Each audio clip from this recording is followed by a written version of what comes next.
O Anime Recaps Tagalog, mapapawaw ka sa sarap. Nax! Ang iyong pag-like sa ating video ay malaking tulong para makapagpatuloy tayo sa paggawa ng Anime Recap Tagalog. At lahat ng nagla-like ay magkakaroon ng swerte sa buhay dahil isa kang galante na gwapo at maganda. Ito ang ating bida na pabida.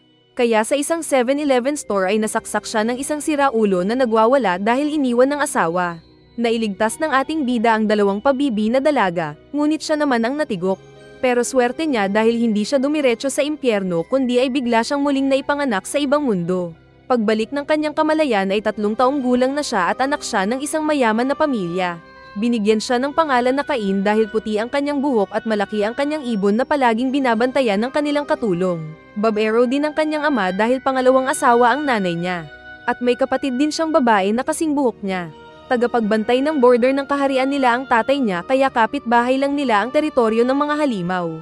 Ngunit malakas ang mga tao dito dahil may magic silang nalalaman at hindi lang paglalaro ng ML ang trabaho nila. Dahil bagong mundo ito para sa bida ay excited siyang maglaro ng mahika na lingid sa kanyang mga magulang.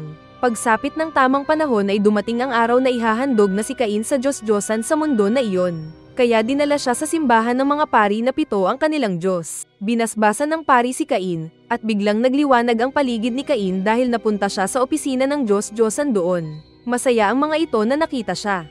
Ngunit ang bad news ay aksidente lang pala ang pagkamatay ni Cain sa tunay na mundo. Dahil nang iligtas niya noon ang mga babae ay nakatadhana na madudulas ang masamang tao at mahuhuli pala ito ng mga dumadaang tao. Kaya useless ang pagsakripisyo niya noon. Ganun pa man para mapasaya ang ating bida ay binasbasan siya ng sobra-sobrang lakas ng mga Diyos doon. Dahil daw ito sa kabutihan ng loob ni Cain. Pagbalik ni Cain ay nagtago siya at nakita ang status na overpower ang kanyang lakas. Ang maximum na lakas ng mga tao doon ay 5 lang. Ngunit biniyayaan si Cain ng 10 na doble kaysa sa pinakamalakas na superhero sa mundong iyon. Excited sa bagong kapangyarihan si Cain kaya lumabas siya at nagsummon ng cute sana na teddy bear. Ngunit nakakatakot na baka ang dumating na muntik pa silang kainin. Umatake ng apoy si Cain para magpabida uli sa 2 babae. Saka din niya tinanggal ang halimaw gamit ang magic spell. Dahil nasaktan ng ating bida ay inakala niyang muli siyang mamamatay, ngunit hindi pala kaya naisip niyang magiging great hero siya sa mundong iyon. Nang maging 5 years old na si Cain ay nagtawag ang tatay niya ng 2 chicks para maging teacher niya. At bagong dating pa lang ng mga ito ay agad na niyang hinuli ang paborito mo. Ang isa ay teacher niya ng pag-espada. Pero nagulat ito dahil magaling na agad si Cain kahit bata pa. At ang guro pa ang napapagod dahil sa lakas at tibay ni Cain. Sinabi ng magic teacher na magsisimula sila sa basic. Ngunit nagulat ito nang ipakita ni Cain ang nalalaman na fire, water at wind magic. Nalaman nilang alam na pala ni Cain ang lahat ng karamihang basic magic. Dahil ayaw nilang masira ang mansion ng tatay ni Cain ay kinailangan nilang lumabas para sa malapit sa gubat magsanay. At doon ay mas nagsaya si Cain nang sunugin ang lupa na kinagulat ng 2 teacher. Biglang may dumating at umatake na devil rabbit na nais kagatin ng bata. Ngunit sa isang tirada lang niya ay tigok ang halimaw. Nakita ng 2 ang item box ni Cain at sinabi nilang gusto din nilang makabili ng bagay na tulad nito kapag may pera na sila. Tinuruan din nila si Cain kung paano maghanap ng kalaban gamit ang pakiramdam. At nagawa ni Cain na makita ang iba pang mga rabbit na kanila ding pinatay. Susundan sana ni Cain ang isang rabbit ngunit pinigilan siya ng 2 guro at sinabing maraming mga halimaw ang nasa gubat na kumakain ng itlog ng mga batang puti ang buhok. Isang araw ay nagpunta sila ng isang adventurers guild para kumuha ng quest. Ngunit isang pangit na single na walang love life ang lumapit kasama ng 2 pa, at binabastos ang 2 teacher ni Cain. Dahil mas mahina ang 2 babae ay walang laban ang mga ito sa mga single na reject. Kaya si Cain na ang bumugbog sa boss na maton. Dahil palaging natatalo ang bully ay kumuha ito ng armas at pinagtataga ang bida. Ngunit nag 2 fingers lang si Cain at sinangga ang espada saka tinapon ang walang jowa sa labas. Kasama ng 2 pang abubot nito. Dahil dito ay labis naman ang pasalamat ng 2 teacher niya na niyakap siya. Dumating ang panahon na matatapos na ang kontrata ng pagtuturo ng 2 teacher kay Cain. Kaya nag-isip siya ng parting gift para sa mga ito at agad na nag-teleport sa gubat. Nakakita siya ng isang red ogre at isang green dragon na kanyang pinasabog gamit ang apoy. Kaya yung nagbabantay sa watchtower ay inakalang may halimaw na umaatake. Agad nitong tinawag ang tatay ni Cain at mga kawal para salubungin ang halimaw. Pero nang tignan nila kung sino ang gumawa ng malaking butas sa lupa ay nakita ng tatay na yung panyo ng anak niya ang naroon. Sa huling araw ng pagsasama ng 2 tutor at ni Cain ay ibinigay ng bida ang ginawang regalo para sa 2. Dalawa itong magic item bag na gawa sa dalawang legendary monster na pinaslang ni Cain. At nagulat ang dalawa dahil sobra-sobra pala ang kayang maipasok sa magic bag na binigay ni Cain. Masaya ang dalawang tutor na hinalikan ng pisngi ng ating inosenteng bida. Saka din nagpaalam ang mga ito na sinabing muli silang magkikita. Patuloy lang sa pagpatay ng mga legendary monster si Cain. Kaya naging level 80 million ang lakas ng magic niya. Isang araw habang papunta ng capital sina Cain at ng kanyang tatay at kapatid ay naramdaman niya ang ilang mga tao na nasa peligro dahil sa pag-atake ng maraming mga orc. Kaya ginamit niya ang wind magic at mabilis na pinuntahan ang mga naiipit na sundalo ng prinsesa na inaatake ng mga orc. Mabilis lang niyang niluto ang mga orc gamit ang power na apoy. Saka din pinatay ang iba pa gamit ang blade skill niya. Nang patay na ang mga halimaw ay mabilis din na ginamitan ni Cain ng healing magic ang buhay pang mga sundalo. Samantalang tinago niya ang mga patay na sa magic box para dalhin ang mga ito. Dumating din ang tatay niya at nagulat dahil ang dalawang prinsesa pala ng kahariang iyon ang daladala ng karwahe. Nagpakilala si Cain sa dalawang natatakot na prinsesa at gumamit ng mahika na pamparelax ng isip at puso. Kaya parang nakamarawana ang dalawang babae na lumulutang sa mga rosas. Nang makabalik na sa pag-iisip ang dalawang babae ay naging para silang yung tig-50 sa bangkita na pinag-aagawan ng ating bida. Sa kapuwersahan nilang dinala si Cain sa karwahe at iniwan ang tatay na nakamalaget. Sa loob ng karwahe ay pinilit ng dalawang prinsesa na tawagin sila ni Cain sa kanilang pangalan na Silk at Telestia para daw feeling close. Pag-abot nila sa isang ligtas na lugar ay magpapalam na sana si Cain, ngunit pinilit siya ng dalawang prinsesa na matulog sa tabi nila. At dahil prinsesa ang mga ito ay walang nagawa si Cain kundi sundin ang utos ng mga spoiled brat na dalagita. Pagkaraan pa ng ilang araw ay nakarating din ang mga bida sa royal capital kung saan sila sinalubong ng vice captain ng mga knights sa kastilyo. Ibinigay ni Cain ang katawan ng mga namatay na sundalo at nagpasalamat naman si Dame. Kalaunan pa ay pinatawag siya ng hari at sa harap ng mga taong matataas ang rangko ay ipinakilala si Cain na tagapagligtas ng dalawang prinsesa.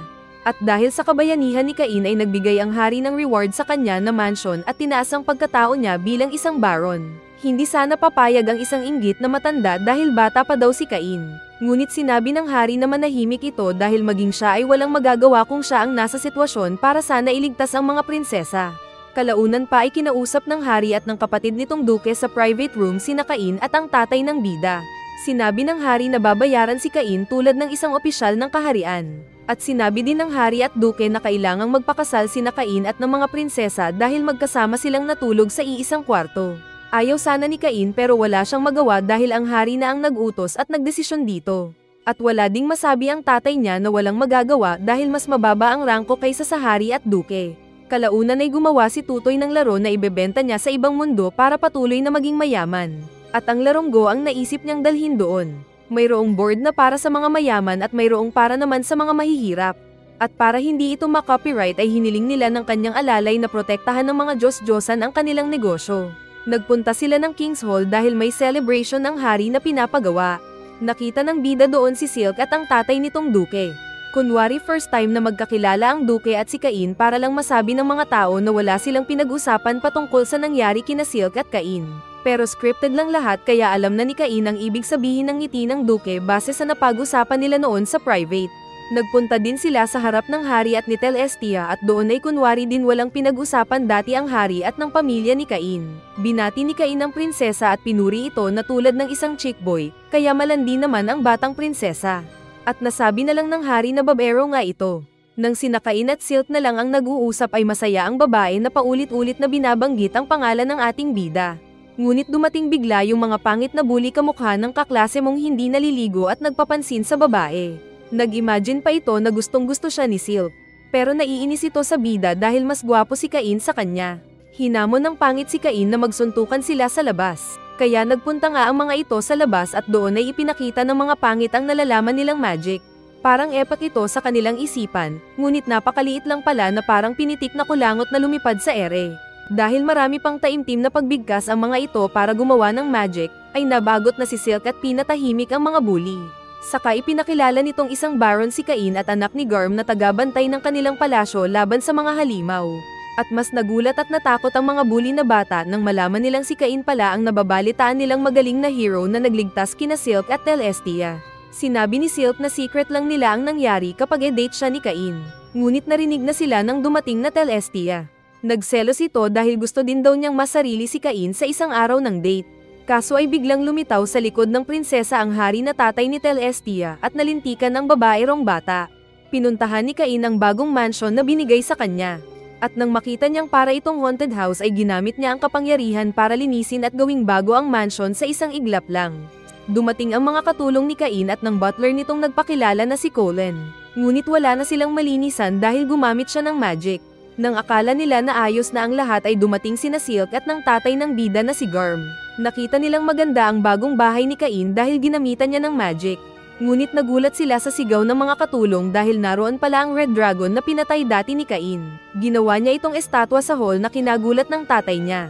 Pero biglang sinabi ni Garm na marami silang pera kapag naibenta nila ang classes Dragon Monster na iyon. Nagulat ulit sila nang marinig ang pagsigaw ng nanay ng bida. Dahil pala ito sa naramdaman niyang tubig mula sa bowl na tumama sa kanyang nananana. Sinubukan din ito ni Garm at napasigaw ito sa saya at hiniling na mag-install din ng bida sa bahay nila. Saka sinabi ng tatay na mag-party ulit sila dahil may bagong bahay si Cain. Problema ni Cain dahil first time niyang magpa-party. Kaya sinabi ng katulong na magbigay siya ng regalo para sa mga mayayaman na magiging bisita. Gumawa siya ng mga wine glass. Saka din siya nagluto ng hamburger steak at cocktail na ipinainom sa katulong na labis ang kasiyahan. Dumating bigla ang hari at duke at galit na nagtanong kung bakit wala siyang imbitasyon. Kaya daw nagtatampo ang anak nitong prinsesa na si Celestia. Para makalusot ay inilabas ni Cain ang invitation letter na tinatago at sinabing personal sana niyang ibibigay ang sulat para sa hari. Saka lang biglang naging masaya ang hari. Dumating nga ang araw ng celebration ng bagong mansion ng bida. At na-ignorante ang mga bisita ni Cain dahil sa bagong lasa ng Sprite na kanilang natikman kasama pa ng magandang glasses na kanilang ininuman. Ganon din ang mga cake na natikman ng mga babae. Dumating ang hari at ganon din ang reaksyon nito nang matikman ang C2 gin na gawa ng bida.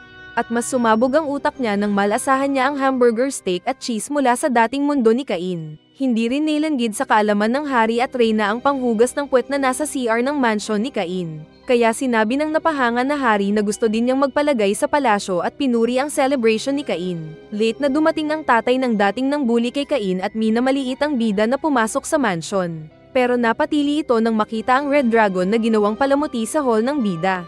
Minaliit din ito ang C2 gin ni Cain na mukha daw hindi masarap, ngunit pagtikim niya ay tumalbog ang betlog nito sa sarap. Kahit sarap na sarap sa pagkain ay ipokrito nitong sinasabi na hindi ito masarap. Nais kunin lahat ni Corgino ang wine glass at mga natirang soda gin na ginawa ni Cain. Pero sinabi ni Cain na kunin na lang niya ang pinakaimportante sa kaharian. Kaya naging interesado ang kurakot. Ngunit ang hari pala ang tinutukoy ni Cain na pinagalitan ang nagulat at napahiya na Corgino, dahil hindi niya inasahang kasama din pala sa selebrasyon ang hari. Pinuntahan ni Cain ang Vice Admiral para iwan at ibenta ang mga pinatay na halimaw na inilagay sa magic box. At gulat na gulat ang sundalo nang malaman na kasama ang isang Earth Dragon sa iiwan ni Cain. Dinala niya ang bida sa labas at doon nga ay pinakawalan ni Cain ang mga patay na halimaw mula sa item box nito na mas lalong kinagulat ni Dame. Aalis na sana si Cain ngunit pinigilan siya ni Dame dahil nais daw siyang makausap ng kanilang captain. Ipinakilala ni Dame ang bida sa mga sundalo na tinuturuan nito. Naawa ang unang sundalo dahil 10 taong gulang lang si Cain. Ngunit nang maglaban sila ay isang tirada lang niya dito. Lahat na sana ng mga sundalo ay aatake kay Cain pero dumating bigla ang kanilang captain na pinigilan sila dahil nakitang bata lang si Cain. Niyakap ng elf girl si Cain na naawa. Ngunit nang sabihin ni Dame na si Cain ang tumalo sa army ng mga orcs na sumalakay sa karwahe ng mga prinsesa, ay biglang naging sabik ito sa laban. Agad nitong kinuha ang espada at kahit alam na wooden sword lang ang armas ni Cain ay umatake ang elf girl sa bida. Masaya ito dahil malakas ang batang bida na nais malabanan. Ngunit sa huli ay natalo pa rin ang captain na natamba at natutukan ng espada sa lupa. Dahil dito ay sinabi ng captain na gusto na niyang maging asawa si Cain dahil ito ang tumalo sa kanya. Saka ito nagpakilala na si Tifana. Natatakot si Cain dahil bata pa ang tag-uro niya kaya nagpatulong siya kay Dame. Ngunit hindi nakikinig si Dame. Sinabi ni Tifana na para maging mag-asawa sila ay pupunta sila sa hari at hingi ng basbas nito. Kaya nang sabihin ni Tifana na gusto niyang magpa-reserve na maging asawa ni Cain paglaki nito ay nagulat ang hari at duke. Sinabi naman ng bida kung ano ang nangyari. Kaya ipinaliwanag ng hari at duke na prinsesa din si Tifana ng mga elf. Kaya importante din ang kagustuhan nitong maging asawa ni Cain. Ipinagtapat ng hari na paglaki kasi ni Celestia at Silk ay naka-reserve na si Cain sa kanila. Naintindihan naman ito ni Tifana ngunit nais pa rin itong maging mister si Cain. Saka hinila ulit ng elf si Cain para magsanay sa laban. At masaya si Tiffana dahil nagagawa na nitong magpraktis ng hindi nagpipigil at nailalabas na niya ang lahat ng init ng katawan. Dahil tinalo ni Cain maging si Tiffana na pinakamalakas sa kanilang kaharian ay nagtaka ang hari at ang lahat kung sino si Cain. Kaya may naisip silang paraan para malaman kung ano at sino ang bida. Muli nilang pinatawag si Cain at ibinigay ang isang magic book na ikinasaya ng batang bida. Ngunit hindi alam ni Cain na siya lang pala ang nakakabasa ng laman ng libro. Dahil nasa salitang Japanese daw ito na salita ng unang hari nila doon. Naipit si Cain nang magtanong ang hari kung sino ba talaga si Cain. Kaya ipinagtapat ni Cain na nasa kanya ang memorya ng buhay niya sa nakaraang buhay mula sa Japan. At nagulat pa ang mga nakikinig nang masabi ni Cain na nakausap niya ang mga Diyos-Diyosan sa mundong iyon. At ipinakita ang status na super lakas na kinabahala ng hari at ng mga nakakita. Sinabi ng hari na ugali nilang magbow sa mas malakas sa kanila na pinili ng mga Diyos doon. Pero nagmakaawa na sinabi ni Cain na gusto lang niyang maging normal na Cain at ituring na tulad ng dati. Pumasok bigla si Tiffana dala-dala ang sulat ng ama na pwede na niyang maging asawa si Cain. Saka hinailan niya ang bata palabas na walang nakaawat dahil siya ang pangalawang pinakamalakas sa palasyo na iyon. Saka ulit sila naglaro ng espadahan. Dahil naging busy sa pagbabasa ng libro si Cain ay tinakbuhan niya ang dalawang prinsesa nang tawagin siyang maglaro. Tinakbuhan din niya si Tiffana nang ayain siya nitong maglaro ng espada. Sa halip ay nagpunta siya sa Adventurers Guild at nag-apply bilang isang adventurer. Para malaman ng adventurer's rank ay sinukat ang kapangyarihan niya gamit ng isang patak ng dugo at nalaman niyang isa siyang rank D. Masaya siyang na-welcome ng clerk pero may mga dumating na sigang adventurers na balak mabuli ang bata. Nang hindi nila ito matamaan ng suntok at sipa ay nais bumunot ng mga ito ng espada. Pero natakot ang mga siga nang dumating ang mas siga na si Claude. Saka sila nagpulasan. Nagkwento si Claude at nalaman ng bida na class A na siya. Dumating ang asawa nitong masiga na binati muna si Cain, bago hinila ang asawa palayo para gawin ang quest. Naghanap ng quest ang bida at kinuha niya ang pagpatay ng maraming goblin na 1 to unlimited. Ngunit bago pa siya nakaalis ay nakita at nahuli na siya ni Tiffana. Sumama ito sa quest ng bida at masayang hawak ang kamay ni Cain habang hinahanap ang mga goblin sa paligid. May nakita silang tao na inatake ng mga goblin na agad nilunasan ng bida. Ginamit ng elf ang galing sa pag-espada na pumatay ng mga goblin. Lalo na nang mag-buff si Cain sa babae na feeling kinakasal sila ng batang bida. Akala ni Tiffana kung tapos na ang laban nang maubos ang mga goblin. Pero may dumating pang mga dinosaur kaya pinaalis na ni Cain si Tiffana kasama ang mahina. At pinatay niya ang mga halimaw. Pagbalik niya sa guild ay sinabi ni Cain na pinatay niya ang 30 green lizards. Nagulat ang clerk dahil rank D lang si Cain kaya nag-report ito sa isa pang lalaki. Tinawag ni Cedric si Cain at pinaamin kung saan kinuha ng bida ang mga green lizard. Pero nang ipilit ni Cain na pinatay niya ang mga ito ay sumigaw si Cedric at pinapaalis si Cain dahil hindi ito naniniwalang malakas ang bida. Kaya dumating ang guildmaster na tinitigan si Cain at sinabi kay Cedric na wala din itong ebidensya para masabing hindi si Cain ang pumatay sa mga green lizard. Sa kanito tinawag si Tiffana na masayang pumasok at niyakap ang bida. Nagulat na lang si Cedric nang malaman niyang si Cain pala ang Baron na legendary hero na nagligtas sa mga prinsesa at anak siya ni Garm na isang royal blood. Nagpakilala ang guildmaster kay Cain na siya si Eden, at kapatid ni Tiffana. Dahil sa nalaman ay natakot na nagmakaawa si Cedric na humingi ng tawad kay Cain dahil kamatayan pala ang parusa doon ng pag-insulto sa isang baron. At mas natakot pa si Cedric dahil mas malakas si Cain kay Tiffana sa kaagad pang ginawang A-rank si Cain dahil sa lakas na taglay. Pag-alis ng dalawang clerk ay nakiusap si Eden na alagaan ni Cain ang kapatid nitong si Tiffana. At hindi rin lingid sa kaalaman ng mga Diyos-Diyosan doon ang nangyayari sa kinaroroonan ng bida. Katulad ng alam din ng tunay na Diyos kung anong ginagawa mo sa kwarto mong nanunood ng kabastusan kapag nag-iisa ka. Kaya magbago ka na at maging mabait na bata. Nasabi ng mga Diyos-Diyosan doon na kailangang maging malakas pa ni Cain dahil kapag nakawala ang ikinulong nilang dating baron, ay siguradong magkakaroon ng kaguluhan. Pagdating ng araw ng exam ng academy na pinapasukan ni Cain, ay agad lang niyang natapos ang written exam dahil easy-peasy lang ito sa isang matandang nasa katawan ng bata na katulad niya. Pagdating naman sa pagpapakita ng lakas ay nakita ni Cain na mahina ang mga kasamang student. At nang siya na ang nagpalabas ng bolang apoy ay nasira ang buong target wall. Nagulat ang mga guro na sinabing magpunta na sila sa kasunod na exam na sword training. Nakita niyang si Claude ang examiner na isang rank A adventurer. At excited ito na makalaban siya at malaman kung anong kakayahan ng bida. Kaya nagpaluan ang dalawang A-rank nang walang haba sa harapan ng mga mahihinang bata. Pero pinigilan sila ng nagalit na guro dahil na-trauma sa takot ang mga bagong estudyante nila. Nalaman ito ng hari na pinatawag si Cain. Ipinaliwanag nilang mayroon palang lugar ng examination para sa mga royal blood na tulad nila. Kaya napanganga si Cain dahil napasama pala siya sa mga commoners kaya hindi gaanong matibay ang examination venue nila. Pero ang good news ay si Cain ang naging number 1 sa resulta ng exam results. Pagsapit ng ceremony ng academy ay masaya ang bida kasama ang dalawang prinsesa dahil muli silang nagkita sa maganda at gwapo nilang outfit. Dahil top 1 sa exam ay si Cain ang nag-speech na sinabi sa lahat na equal silang lahat. Dumating bigla ang hari na kinabahala ni Cain lalo na nang mag-speech ito sa harap sabay palo ng palo sa likod ni Cain bilang babala na magpakabait ang bida. Nakita ni Cain na binubuli ng tatlong pangit ang kaibigan niyang taong pusa. Ayaw sanang magpaawat ng mayabang na anak ng mayaman din, pero natigilan siya nang makita si Cain. Sinabi ni Cain na kaibigan niya ang babaeng pusa pero sumagot ang bully na sisirain nito ang buhay ng pamilya ng babae. Pero nagulat ang pangit nang magsalita si Silk sa likod niya. At mas natakot sila nang sabihin ni Celestia na magsusumbong ito sa tatay na hari. Kaya napilitang humingi ng patawad ang tatlong sakit ng lipunan kina Cain at kay Palma saka din umalis. Ngunit pinatabi din ng mga prinsesa si Cain para kausapin si Palma. Habang nakaupo si Cain sa gilid ay may nagsalita sa isip niya na tinawag siya para magkape. Kaya lumabas nga ang bida at nasummon sa isang bahay at nakita ang nagkakape na galing din sa Japan. Ito si Yuya na pinakaunang hari ng mundo na iyon ngunit kasalukuyang naging Diyos na sa ginawa nitong alternate world ng mundong iyon. Siya daw ang gumawa ng mga bagay sa kanyang kinaroroonan.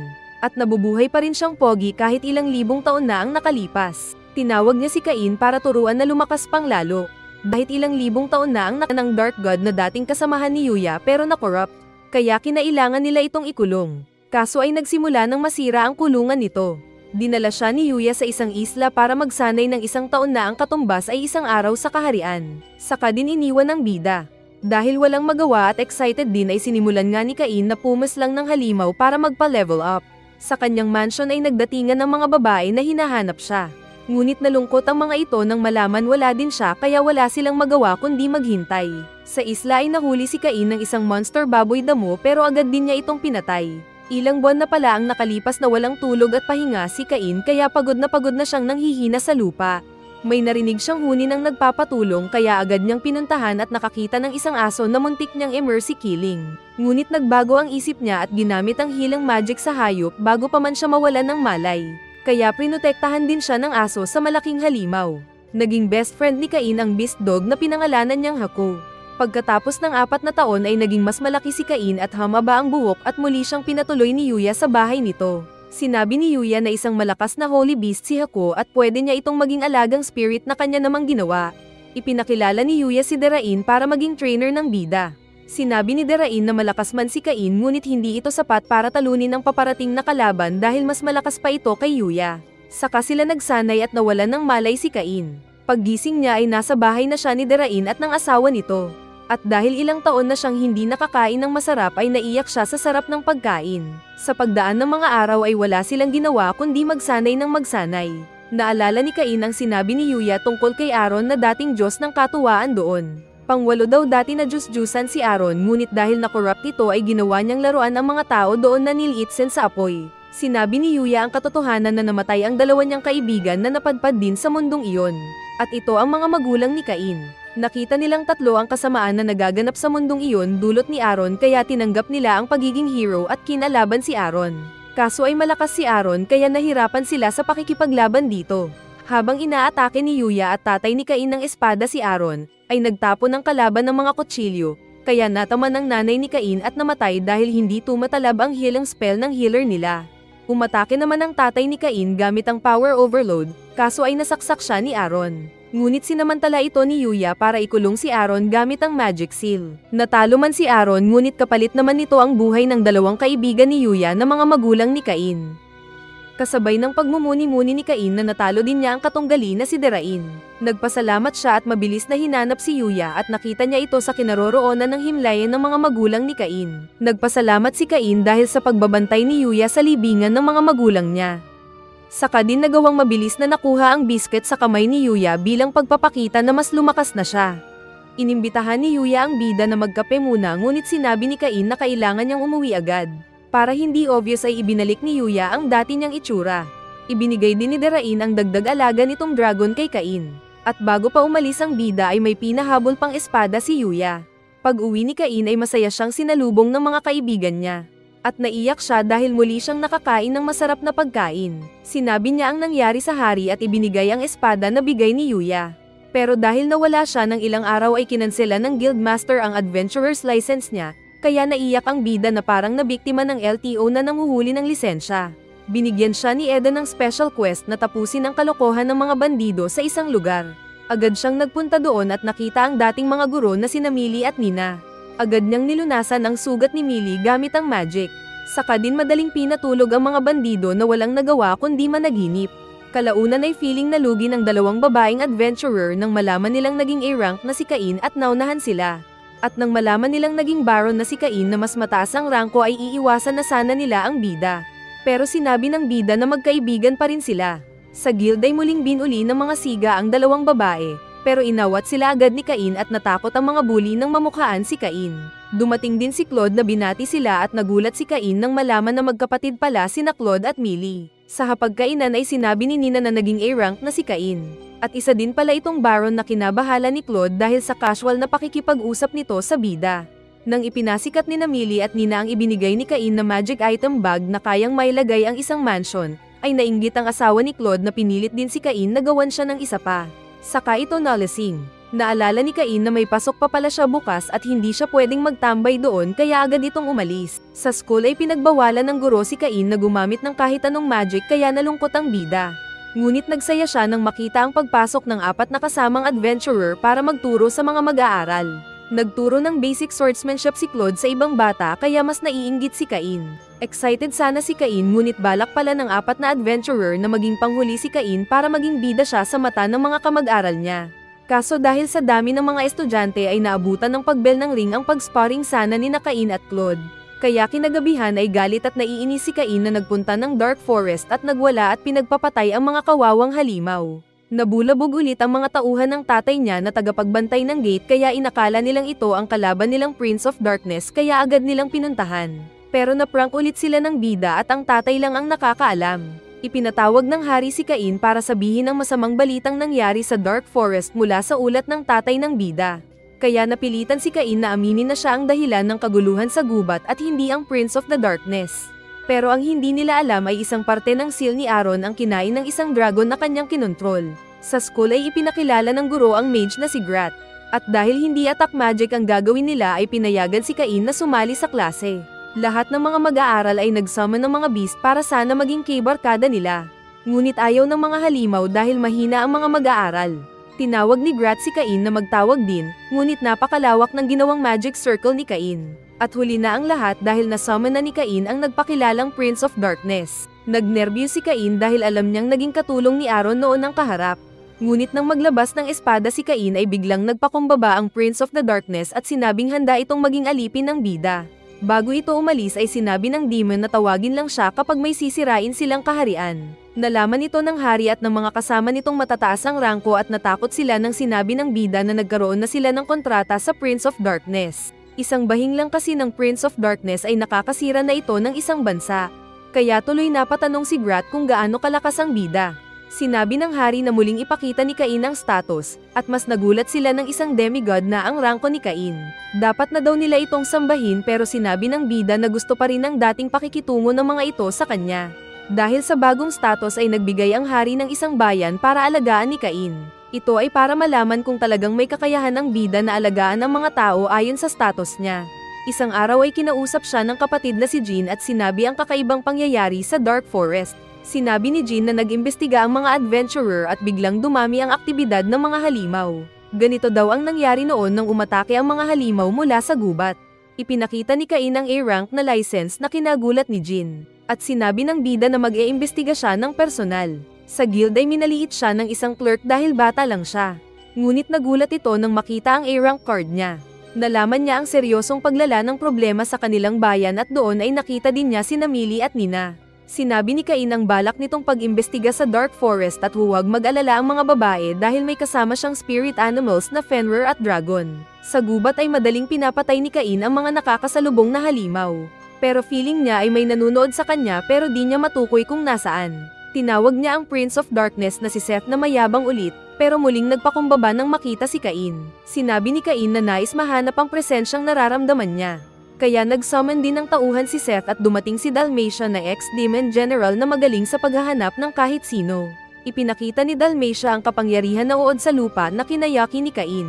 Naglabasan ng mga monster na mas lalong lumakas pero pinagpapatay ito ni Cain gamit ang matulis na kamay. Kaya napahanga din si Dalmatia at naniwala sa lakas ni Cain. Para ibalita ang nangyayari ay inutusan ni Cain si Seth na ito na muna ang bahala saka siya umalis. Nagpatuloy sa paghahanap sina Dalmatia at Seth hanggang makarating sila sa isang lugar kung saan naramdaman nila ang presensya ng pagbabanta ng kanilang hinahanap. Ngunit dahil mga malakas at siga din sila ay nagpatuloy lang sila, at parehong nagpakiramdaman sila kay Aaron na nagkaroon na pala ng maraming hukbo ng mga halimaw. Nag-utos si Aaron sa katawan ng dragon na umatake na ang mga halimaw. Mabilis na nag-teleport din si Seth sa kinarurunan ni Cain at nag-report. Kaya inutusan ni Cain ang mga kasama na protektahan ang mga tao.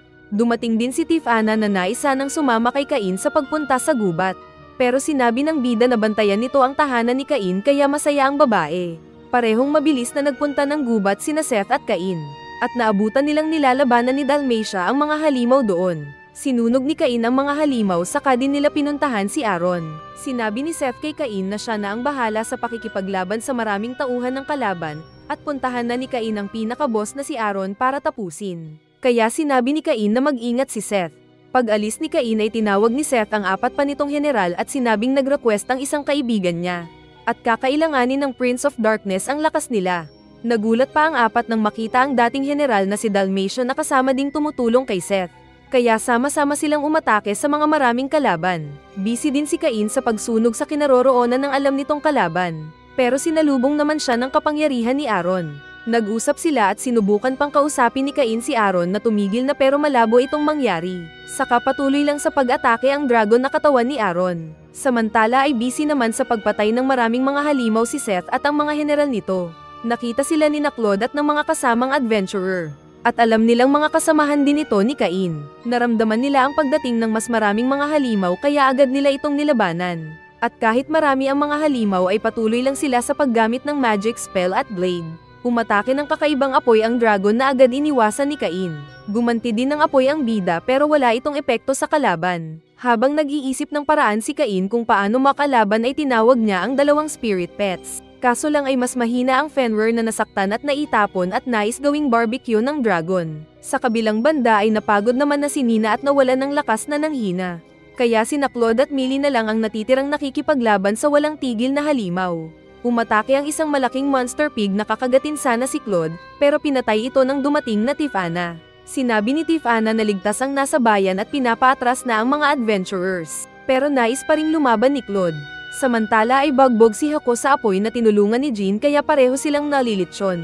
Kaya pumagitna si Cain na sinabing gagawin ang lahat para sa mga kaibigan. At bigla itong nag-overload ng makapangyarihang liwanag at pinatamaan ang natakot na si Dragon Aaron. Nakita ng mga demon at adventurers ang pagsabog ng liwanag na dulot ng power ni Cain, at nabura din ang tigok na kalaban ng walang malay si Cain. Natigil lang ang bida nang awatin siya ni Hako at Jean. Saka dumating ang mga demon at sinabing sobra ang ginawang pinsala ni Cain sa kapaligiran. Sinabi ng mga ito na patay na ang kalaban saka lang nag-relax si Cain. Masaya si Cain na niyakap ng mga kaibigan nitong mga chicks at sa isip ay tagumpay siyang naprotektahan ang mga ngiti ng mga tao. Dahil nanalo na sila ay umalis na ang mga demon. Pagkatapos ay nagulat ulit ang hari dahil sa sobrang lakas na ginamit ni Cain sa pakikipaglaban. Dagdag pa dito ang pagtawag ng bida sa Prince of Darkness na tumulong sa pakikipaglaban. Nasabi ng hari na gusto na nitong magretiro at ibigay na lang ang trono kay Cain, ngunit hindi pwede. Kaya binigyan niya ulit si Cain ng panibagong domain na tinawag nilang Dorintal. Naawa daw ang mga prinsesa at ni Tifana dahil marami daw mga inutusan ayusin ang bayan na iyon pero nagtakbuhan dahil sa hirap. Ngunit masaya daw si Cain na gawin ito at sinuportahan naman siya ng mga chicks niya. Pagdating nila sa bagong bayan ay sinubukan ng mga siga doon na ma-ambush si Cain. Pero pinagsusunog niya ang mga siga gamit ang fire spell. Pati ang mga siga sa bagong guild ay sinaktan din niya. Mayroon ding nagbalak magnakaw ng tithes ng simbahan. Pero binantayan na ito ni Cain at binugbog ang mga magnanakaw. Gamit ang magic ay gumawa din siya ng mas magandang castle kaysa sa kaharian ng hari. Kaya nang marinig ng hari ang balita ay hindi may pinta ang ekspresyon ng mukha nito sa mga pinaggagawa ng ating bida. At natapos ang series.